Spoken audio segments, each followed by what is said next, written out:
ကားစီးတက်မယ်ပြောတယ်လိုင်းပေါ်မှာဘသူကတော့ဘလို့ပြောနေတယ်ဘာညာဆိုလို့ရှိရင်ဆွတ်ဆက်တွေဝယ်အဲ့လိုမျိုးတင်လဲစောက်တလွဲဘသူမှမသိဘူးအခုလောဆယ်သူတို့ပြောတာကြီးလဲတစ်ခုမှမမှန်သေးဘူးအကောင်လုံးရမ်းပြောနေတာသူတို့ဘာသူတို့အတိုင်းဝိုင်းရှိဟိုဘလောက်ပဲချမ်းသာအကောင်စောက်တလွဲတွေကြီးပဲဟိုသူ့ဘာသူဘလောက်ပဲနာမည်ရှိနာမည်ကြီးဘလောက်ပဲချမ်းသာကားဘယ်နှစီးပဲပိုင်ပါခမားတို့ကိုဂျိုးအတွက်ကိုကြည့်မှာမဟုတ်သူတို့ကိုဂျိုးအတွက်ကိုပဲသူတို့ကြည့်မှာကြားမယ်ပြောလို့ရှိရင်လည်းအဲ့တိုင်းပဲကားစီးကဘလို့ဖြစ်တော့မှပါပြေးရတော့မှလားဖင်ခံလိုက်ကြားရင်ကြားမယ်မတန့်တက်မယ်တကယ်သိကြသိတယ်ဆိုလို့ရှိရင်တဲ့ပြော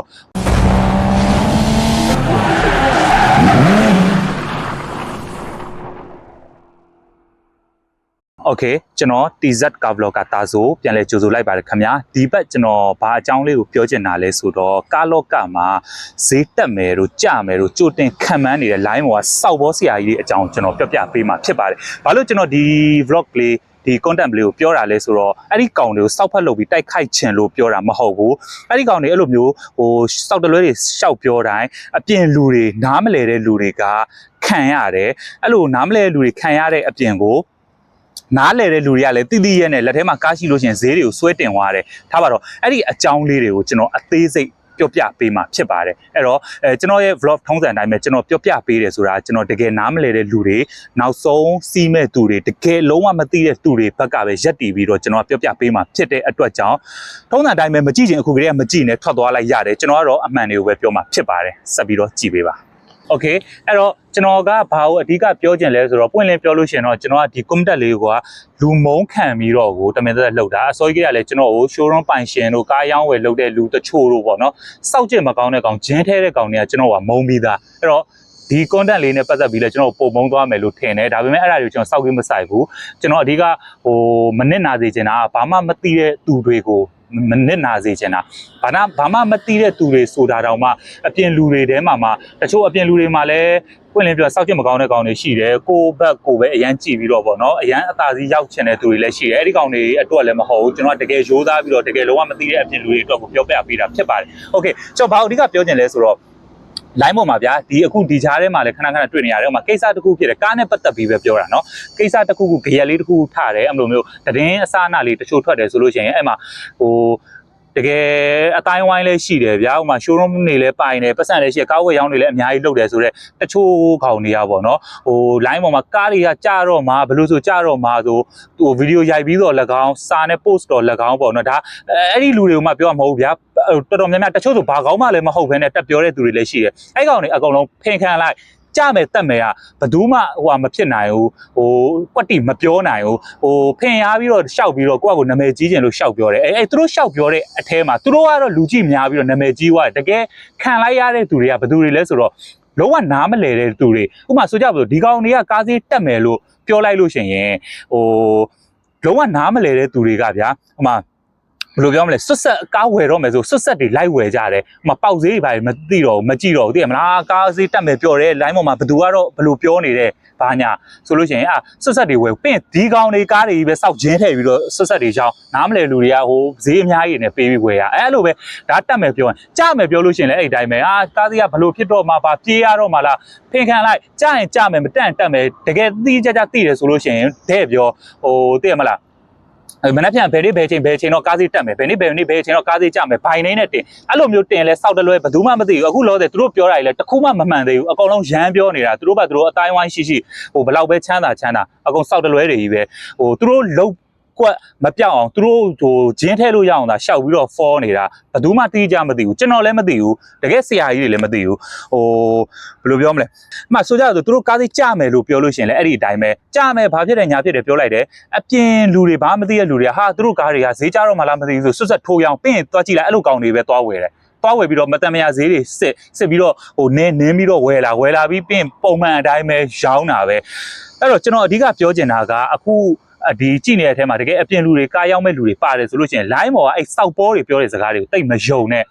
ပွင့်လင်းပြောကျွန်တော်လည်းမယုံနဲ့ဗျာဟိုချင့်ချိန်ပြီးယုံတခုဆိုစဉ်းစားပြီးတော့တည်ရမှာစုံစမ်းမေးမြန်းပြီးတော့မှယုံသူတို့ကားသေးတက်မယ်ပြောတိုင်းလေဟာကားသေးတက်တော့မယ်ဘာညာဆိုပြီးတော့မယုံနဲ့ဝယ်မယ်ဆိုလဲဆွတ်ဆက်လောပြီးမဝယ်နဲ့ရောင်းမယ်ဆိုလဲဆွတ်ဆက်လောပြီးမရောင်းနဲ့ကိုယ့်အကိုစုံစမ်းပြီးတော့တေချာတဲ့ဟိုဘယ်လိုပြောမလဲအမောင်လေးတစ်ခုကိုစုံစမ်းပြီးတော့ ရောင်းတာဝယ်တာကိုလုပ်ပေါ့နော်ဘယ်လိုပြောလေတံဖန်းတရားနာသူ့ဘာသူဘလောက်ပဲနာမည်ရှိနာမည်ကြီးဘလောက်ပဲချမ်းသာကားဘယ်နှစီးပဲပိုင်ပါခမများတို့ကိုဂျိုးအတွက်ကိုကြည့်မှာမဟုတ်သူတို့ကိုဂျိုးအတွက်ကိုပဲသူတို့ကြည့်မှာသူတို့စားပေါက်ပိတ်တွေ့ပြီးတော့သူတို့ရဲ့နစ်နာဆုံးရှုံးခံပြီးတော့ခမများတို့ဘက်ကိုအများကြီးကြည့်မပေးဘူးဒါအပြင်လူတွေကိုကျွန်တော်ပြောတာပေါ့နော်သူတို့မိသားစုစားဝတ်နေရေးကိုဘယ်လိုပြောအနစ်နာခံပြီးတော့ခမ ्या တို့အတွက်အရန်စေတနာရှိလို့ပါကျွန်တော်က customer တွေကိုဘယ်လိုစေတနာထားတာကျွန်တော်တို့ကတော့ဘယ်လိုမျိုးတွေကိုလှုပ်ပေးတာအကျိုးမြတ်ကိုမကြည့်ပဲလှုပ်ပေးတာစောက်ပေါ်ရှောက်ပြောနေတာကို့အကျိုးမြတ်ပြေတော့မှခမ ्या တို့ဘက်ကိုနည်းနည်းလေးစံစည်းလောက်ဖြစ်ပေးမှာဒါကသူတို့လည်းကျွန်တော်အပြစ်ပြောတာမဟုတ်ဘူးဗျာစီးပွားရေးမှန်တယ်ဘယ်လိုပဲဖြစ်ဖြစ်အကျိုးမြတ်တစ်ခုရှိမှာပဲစီးပွားရေးဆိုတာသူတို့ကလုံမှာကိုအကျိုးမြတ်မရှိဘဲတော့မလုံဘူးကျွန်တော်လည်းအဲ့လိုပဲကျွန်တော်အကျိုးမြတ်တစ်ခုတစ်စုံတရာရှိမှလုံမှာဒါပေမဲ့ကျွန်တော်ပုံလင်းပြောတယ်ကျွန်တော်အကျိုးမြတ်ဘယ်လောက်ယူတယ်ဘယ်လိုလုပ်ပေးတယ်ဖင်ရပြီးတော့သူတို့လိုမျိုးမသိလို့ရှင်ပဲလုံးဝပရာဟိတလုံနေတဲ့အတိုင်းပဲဖင်ခံလိုက်စီးပွားရေးလုံနေတာဒီကောင်တွေစီကကားတွေအပြင်ပေါက်သေးတဲ့350လောက်တော့များသေးတယ်ဗဇက်ကပြောလိုက်လို့ရှိရင်တော့စေတနာရှင်ကြီးလို့ဘာလို့နဲ့ရှောက်ပြောတကယ်တမ်းဟုတ်တာလည်းမဟုတ်အပြင်မှာသွားကြည့်လိုက်လို့ရှိရင်အချင်းချင်းတွေတောင်မှဘ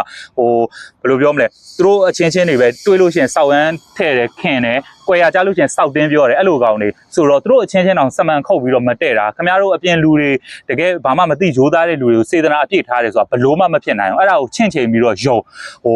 နာမည်ကြီးကိုကြည့်လူကြီးကိုကြည့်ပြီးတော့လည်းသွားမယုံနဲ့ကားဝယ်မယ်ဆိုရင်ကျွန်တော်အရှိမပြောခဲ့တဲ့စကားတွေအတိုင်းပဲကြည့်တတ်တဲ့လူကိုခေါ်ဈေးတွေဘာတွေတေချာဆုံးဖြတ်ဒီလူကိုယုံလို့ပုံအပ်ပြီးတော့သိရမလားဒီလူပြောသမျှအကုန်လုံးမယ်ဆိုတာမျိုးမလုံးနဲ့ကျွန်တော်ကိုလည်းမလုံးနဲ့ကျွန်တော်လည်းပုံဝင်လင်းပြောရင်ဒီဟာတွေပြောနေဆိုတာကျွန်တော်ကိုကားလာဝယ်ခိုင်းမယ်ကျွန်တော်ကိုယုံပါလို့ပြောနေစကားတစ်ခုမှမရှိဘူးကျွန်တော်ကိုလည်းယုံစရာအကြောင်းမရှိဘူးကျွန်တော်လည်းအရင်ဖြူစင်ရိုးသားနေတဲ့ကောင်မဟုတ်ဘူးကျွန်တော်လည်းပြောရမယ်ဆိုရင်အလုံးလုံးနေတာပဲအဲ့တော့ဆိုလိုချင်တာကဘယ်လိုပြောမလဲမနစ်နာစေခြင်းဘူးတကယ်လုံးဝမသိတဲ့သူတွေကိုမနစ်နာစေခြင်းအဲ့တော့တခုခုလောက်တော့မယ်ဆိုတေချာလေးလာပြီးတော့မှမသိလို့ရှိရင်မေးစုံစမ်းပြီးကြတော့မှကိစ္စတခုကိုစုံဖြတ်ရောင်းတာပဲဖြစ်ဖြစ်ဝယ်တာပဲဖြစ်ဖြစ်ဘယ်သူ့မှမျက်စိမိတ်ပြီးယုံတာမလုပ်နဲ့ဘယ်လိုပြောမလဲသူ့ရဲ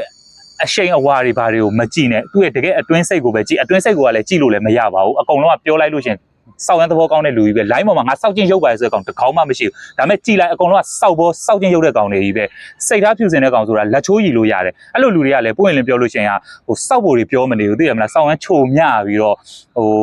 ့ထားပါဗျာပြောရင်လည်းဟိုဖြစ်လာမယ်အဲ့ဒါတ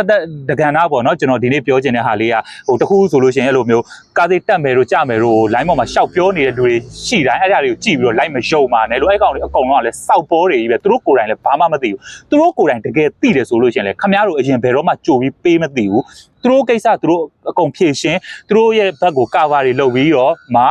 ှကြမယ်ဆိုသူတို့စီကကားအကုန်ရောင်းထုတ်တက်မယ်ဆိုသူတို့ကားအကုန်ဝယ်ပြီးတော့မှခမည်းတော်ပေးသိမှာကြိုပြီးတော့စေတနာရှင်ကြီးလိုမျိုးပေးသိတယ်ဆိုတာလုံးဝမဟုတ်ဘူးအဲ့ဒါရှောက်ပြောနေတာလိန်နေတာအဲ့တော့ခမည်းတော်လည်းယုံမယ်ဆိုရင်ချင့်ချိန်ပြီးတော့ယုံဒါတကဏ္ဍနောက်တစ်ခုကကြတော့ပြောချင်တာကစကားကြုံလို့ကျွန်တော်ဖြစ်တာပြောတာထားပါဒီကြားထဲမှာကျွန်တော်ကားအရောင်းကြော်ညားဟာလေးတခုတွေ့လိုက်တာengine power 2.5 စီစားအရန်တက်တာပါတယ်နောက်ခန်းမှာလည်း9ယောက်10ယောက်လောက်စီးလို့ရပါတယ်ကားကြည့်တော့ဆလွန်ကားကြော်ညာတယ်ဆိုလို့ရှိရင်လည်းအမှဆိုကြဆိုလုတ်တယ်ဆိုလို့ရှိရင်ကားကိုလုပ်ငန်းလုပ်တယ်ဆိုလို့ရှိရင်ဗျာမဖြစ်မနေလောက်ကတော့မယ်စာဝတ်နေတောင်ဝါသနာမပါရင်တော့မှစာဝတ်နေအကြောင်းလောက်ကမယ်ဆိုလို့ရှိရင်လည်းဒါလေးကိုတေချာလေးလာပြီးတော့မှလုပ်တင်တယ်ဗျာကျွန်တော်ပြောတာအရင်လုံးဝ expert ဖြစ်တဲ့အထိကျွမ်းကျင်တဲ့ဟာအထိဖြစ်ခိုင်းတာမဟုတ်ဘူးဘာလို့ကားကိုတကယ်ဝါသနာမပါဘူးဆိုလို့ရှိရင်ငါရောင်းကပြီးရောဆိုပြီးဗဇက်ကနေဘလို့ရှုတ်တာသိတယ်မလားပိုင်ရှင်ပြောခိုင်းတိုင်းရှောက်ပြောတာတွေဘာတွေကကြည့်ရတာကြီးကတော်တော်အဆင်မပြေဘူးဒါကတော့ကျွန်တော်နဲ့မဆိုင်ပါဘူးအဲ့ဟာသာကြီးလိုဖြစ်နေလို့ဗျာအင်ဂျင်ပါ 2.5 ယူစီစားတက်တာပါတယ်တို